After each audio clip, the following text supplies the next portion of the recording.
wrong with Torgor? He seemed well enough when I last saw him.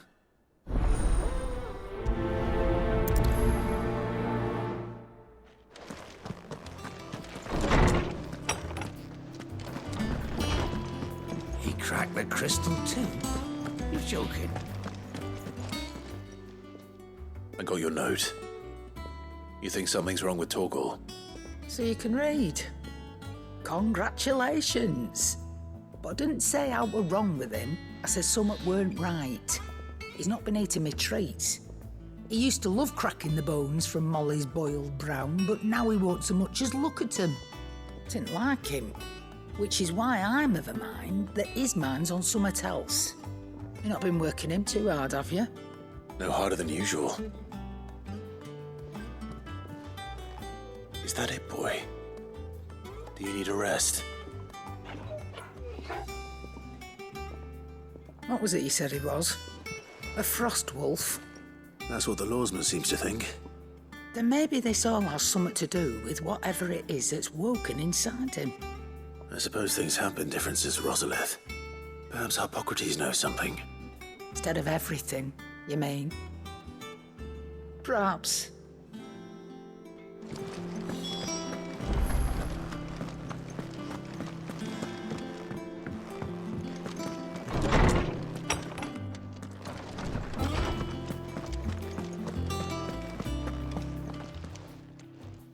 Lawsman, I need to ask you about Torgor.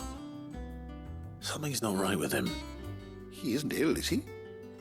I don't think so. But according to Lady Karen, he seems to have lost his appetite, which is certainly a new development. She says he's hardly been touching his bones of late, and she believes it may have something to do with what happened at Rosalith Castle. I rather think she might be right, though not about his appetite. All canids are instinctively inclined to crack open bones for the rich marrow that resides within, and I see no reason why a frost wolf should be any different. Accordingly, I suspect it is not a lack of appetite that afflicts Torgor, but a surfeit of it.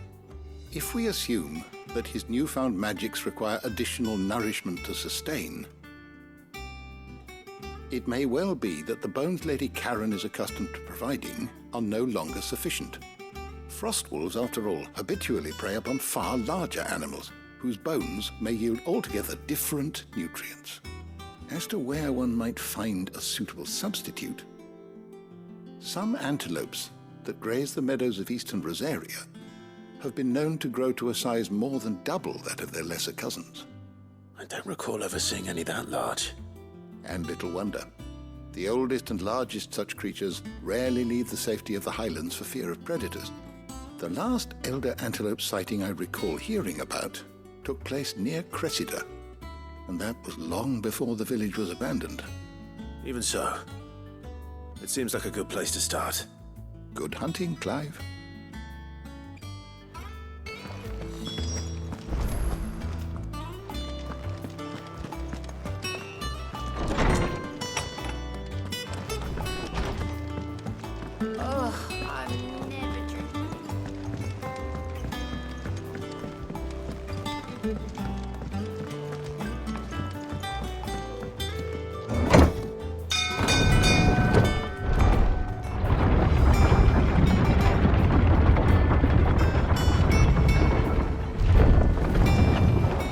Welcome home, Sid. Didn't know you had that many teeth.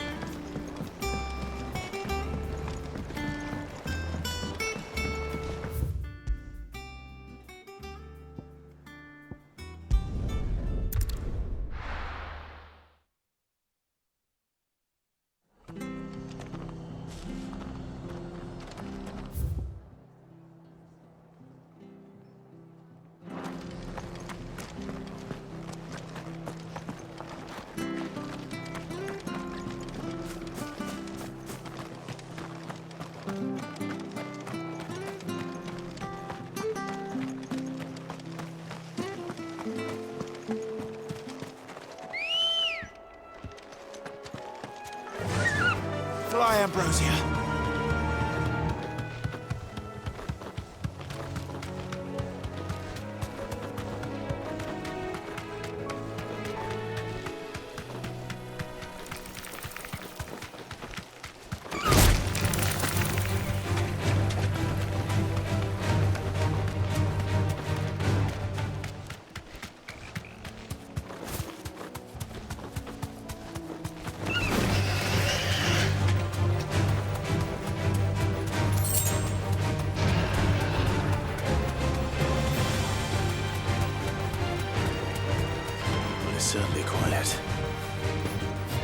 were a giant antelope, it would seem like just the place.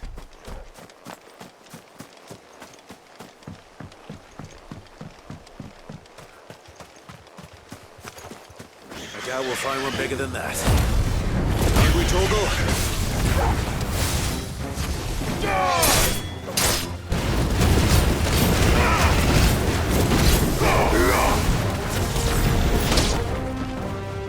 Waken winds!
Now,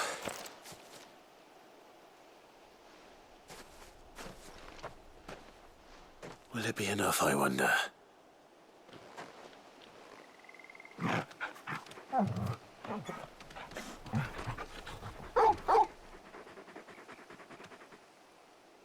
I say that answers my question, which means we owe the lawsmen our thanks. You're just a big puppy, aren't you? A very big puppy.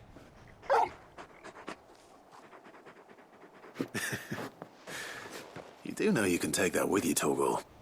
Lady Karen will be relieved to hear you've got your appetite back. Come on, boy.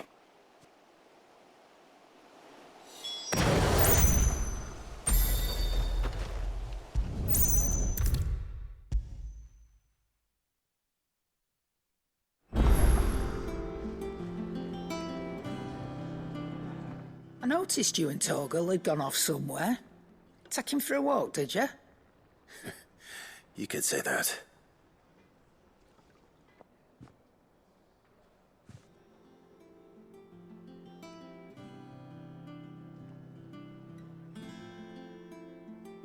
So, Molly's leftovers weren't good enough, eh? That'll teach me for treating you like you're still a pup. All right, no need to shout. Now we know what you're after, I can see about getting some in. Speaking of which, I brought one for later. Can I leave it with you?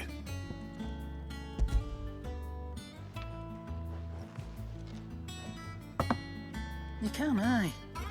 I'm nice like that. In return, you can thank Tomes for me. The bloody know-it-all. I was just on my way to see him.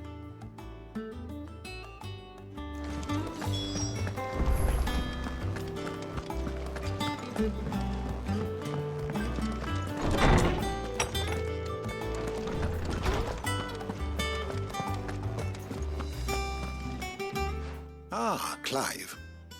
Were you able to locate your quarry? We were indeed, lawsman. You pointed us in exactly the right direction. And Torgal's been a very happy hound ever since. Very good, very good. Lady Karen sends her thanks, by the way, for your part in solving the mystery. Ah. But that reminds me. After your last visit, I found myself pondering Torgal's talents. Do you recall our conversation concerning Lady Jill's role in Torgal's transformation? About how she somehow woke the power within him. Precisely that. A reasonable conclusion, I thought, but one which raised certain questions in my mind. You see, the Fenrir of legend served Shiva and Shiva alone. And while the powers attributed to him are certainly impressive, the records imply they are somewhat different in nature to those you described Torgal as having used. What are you suggesting? That Torgal may be the beneficiary of more than one icon's power. Consider, that in addition to Lady Jill, he has served as a loyal companion to you, your brother, and even the late Sid. In short, the icons hitherto near at hand, or should I say at paw, have been diverse and plenty, and that number has only grown as the realm's dominance have fallen to your sword. One can but speculate as to how all of this has affected Torgal. He has seemed more fierce of late. And if I am not mistaken, he will grow fiercer still. We are fortunate indeed to be able to count him amongst our allies and not our adversaries. Oh, he's more than an ally. He's a friend.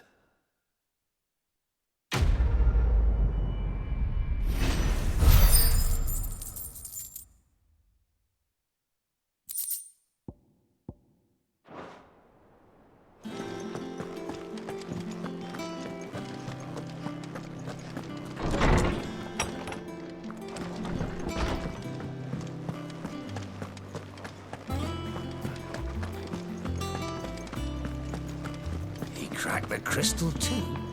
You're joking.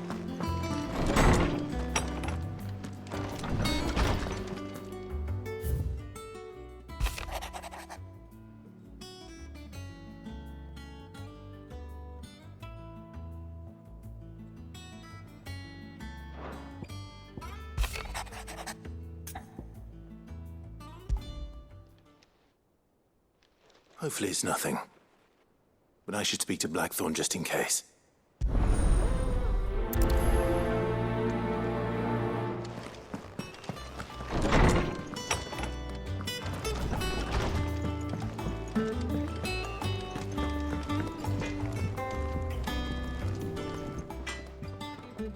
Blackthorn, do you have a moment? Not really, no. This won't take long. I just wanted to ask how you're getting on. August was worried about you, and you might still be doubting your craft, even after learning the trick of that cuirass. Is there something else weighing on your mind? Perhaps sharing your thoughts might help. That bastard's like a dog with a bone. Still, he's got a keen eye, I'll give him that. He's just, well, Karen showed me something. Something I've never seen before. And that was? A sword. An odd-looking thing with a single-edged blade. The metal itself wasn't anything to write home about, but fuck me. The edge on it. You could slice a man clean in two with a weapon like that, and he'd be halfway home before he even realised he'd been cut. So that's what's troubling you? No. Not troubling me exactly. More distracting. Can't stop thinking, how do you get an edge that sharp? It's driving me mad. And if you knew how to do it, we could arm the curse breakers with even better blades. That's about the size of it, yeah. I'll see what I can find out. Sharper swords are always welcome. And we can't have our master blacksmith being distracted. You're a soft touch, you know that. But I can't say I'm not grateful for it. Good luck, eh? Thank you. Let's see what Karen knows about this sword.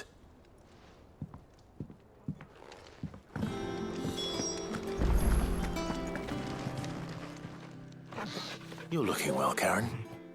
What do you want? Out with it. I want to know about the sword you showed Blackthorn. Single-edged and extremely sharp. Running around after him again, are you? I suppose I am, yes. But I need to help him find out how to work an edge like that. It's driving him to distraction. Little wonder, I suppose.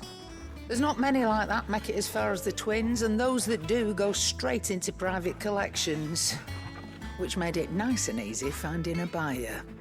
Can you tell me who bought it? Where is it now? You think I tell people who my clients are? Suppose you're not likely to go nicking him off me, are you now? Fine. If you stop mooning at me like that.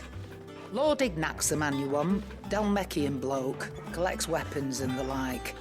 And he's got more money than sense, which is why he's one of my favourite clients. Reckon he'll still be at the inn in Dalamil, where I left him. Thank you, Karen. Oh. And he's a touch eccentric, if you take my meaning.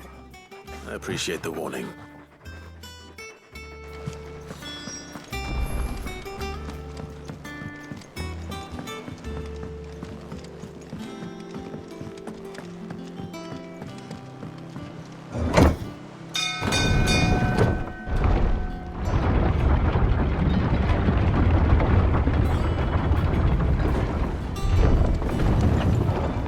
Welcome home, Sid.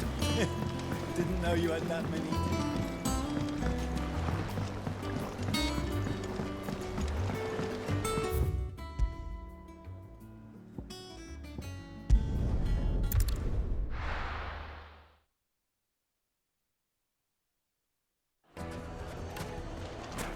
People take notice of wealthy men. Shouldn't be too hard to track down Karen's collector. The St. Drake's Fang is gone. The whole Mother Crystal gone. What are we gonna do?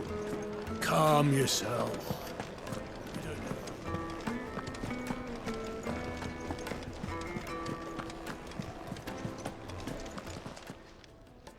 My reputation will be ruined!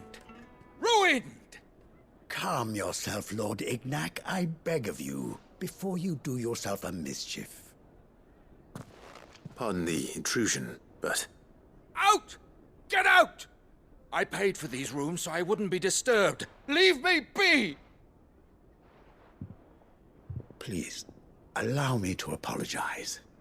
His lordship is going through a difficult time, and he's never been fond of guests arriving unannounced. Radim! Get rid of the filthy oaf this instant! Very good, Lord Ignac. Would you mind stepping outside for a moment?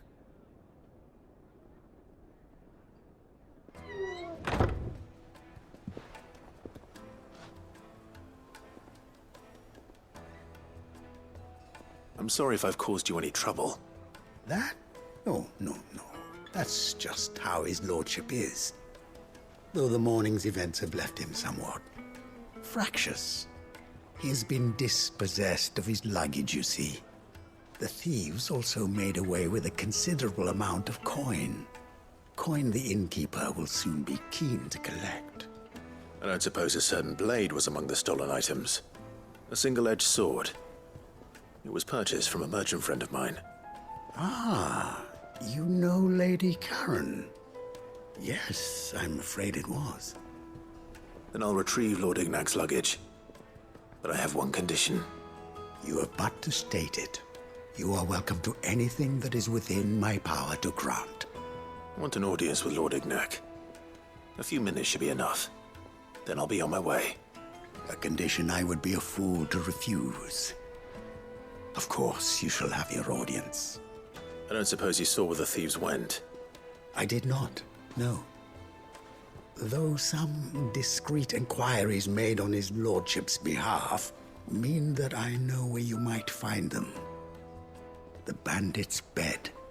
Every ill-gotten coin in Dalamel is said to pass through that disreputable corner of the Valcroy. And that's where I'm heading. I shall speak to Lord Ignac in your absence, and arrange for an audience upon your triumphant return. That will be very kind of you. Farewell, and best of luck.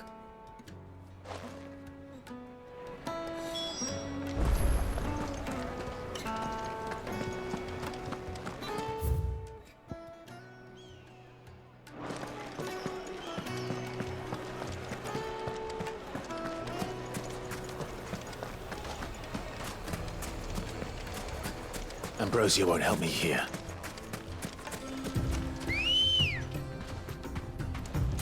Good girl.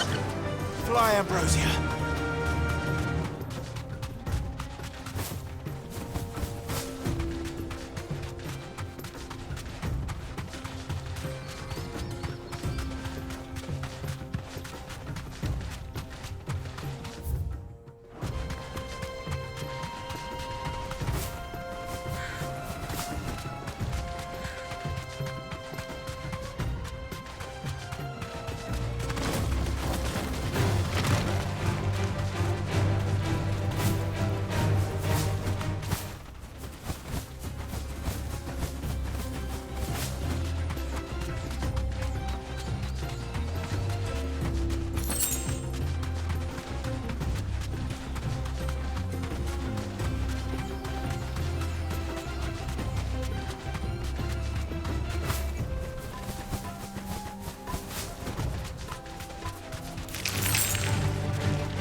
We've got company! Come on, lads, let's tear the bastard's head off!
This must be Ignac's luggage.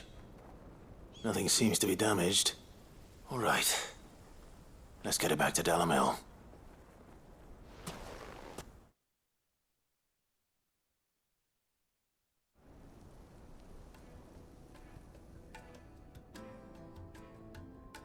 I hear I have you to thank for the return of my effects. What shall I call you, my good man? Wyvern. Glad to make your acquaintance. A formidable name indeed. Well, Wyvern, I appear to be in your debt. Redeem here tells me you wished for an audience. Is that all? A few moments of your time should suffice, yes. You're a peculiar fellow, Wyvern. All right, speak. Master Wyvern was wondering if you could tell him about a certain single-edged sword you recently acquired. Oh, a true work of art, that one. Karen drove me hard on the price, but I would have sold her Radim here to get my hands on that sword. It was made in the Outer Isles, far beyond the Twins, and is used exclusively by the practitioners of a unique school of swordsmanship. They believe no combat should ever exceed a single strike, and hone their blades to such perfection that none ever does. Each sword is made for that one perfect stroke, and for that stroke only. They crack upon a second blow. There's a brutal sort of beauty to it, really. But how do they hone such an edge? Fine question. Why, they use a whetstone, of course. Whetstones, rather. A whole array of them, ranging from the coarse to the fine. 10,000 licks with the sharpening stone, then 10,000 more. But it is the final stone which lends the blade its legendary sharpness. A mineral quite foreign to this great realm of ours. And that is the key. The secret ingredient. Wyvern, it occurs to me that my little lecture is hardly equal to services rendered. Take this, together with my regards. The very stone of which I spoke, far rarer among collectors than even the blade itself, and a far more fitting payment. Thank you. Pardon the intrusion, my lordship. However, it is long past time we prepared ourselves to depart. So it is. I am locked in bitter competition with a rival collector of curiosities. I am one step ahead of the unscrupulous scoundrel, but he is hard at my heels. Are there many other collectors out there? Too many to count, but only one do I consider my nemesis. Lord Byron Rosfield. And is a perennial thorn in my side. I can imagine. Farewell, Wyvern. May our paths cross again. Radim, we mustn't dawdle.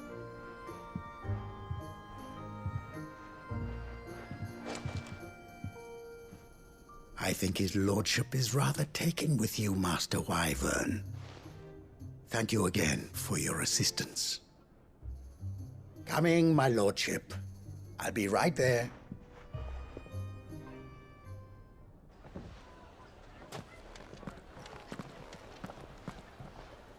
Trust Uncle Byron to find such an interesting rival. Now, let's see what Blackthorn makes of this whetstone, shall we?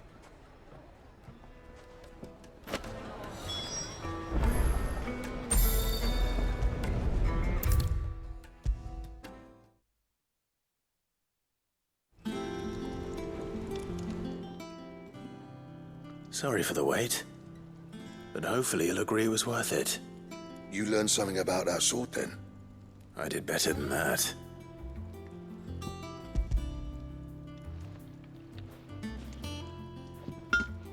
A whetstone? Yes, but not one you'll find anywhere in Valisthea.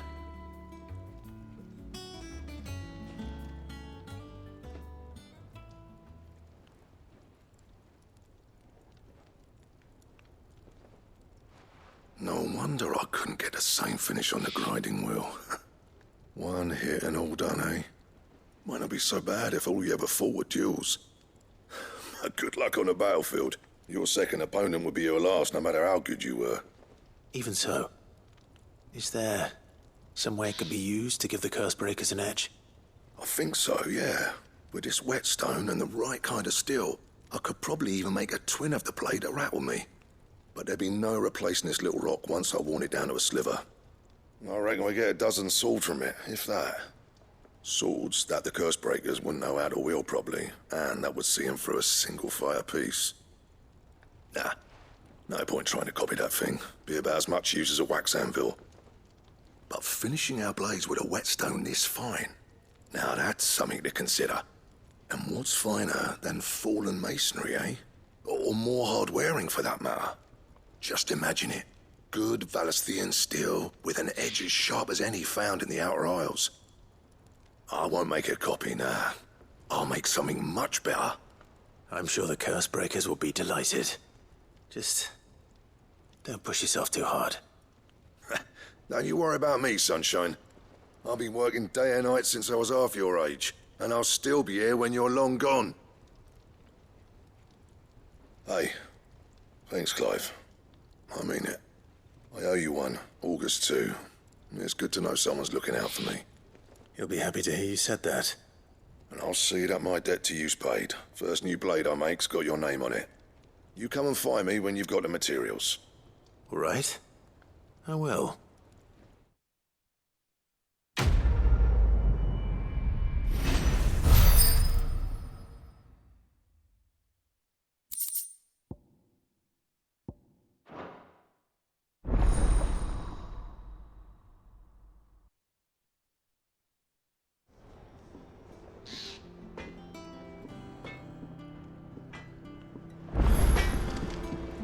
Back, are you? So, what'll it be?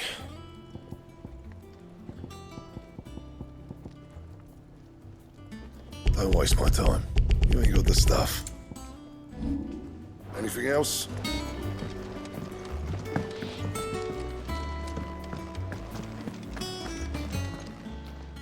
Well, don't just stand there gawping.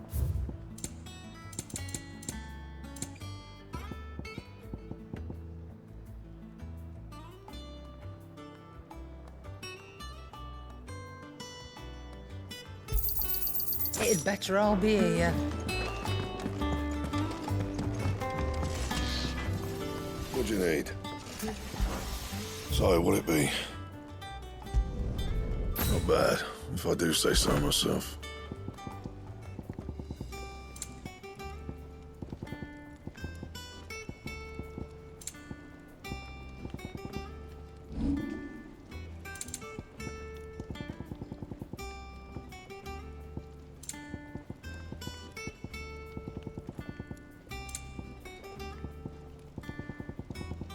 Anything else?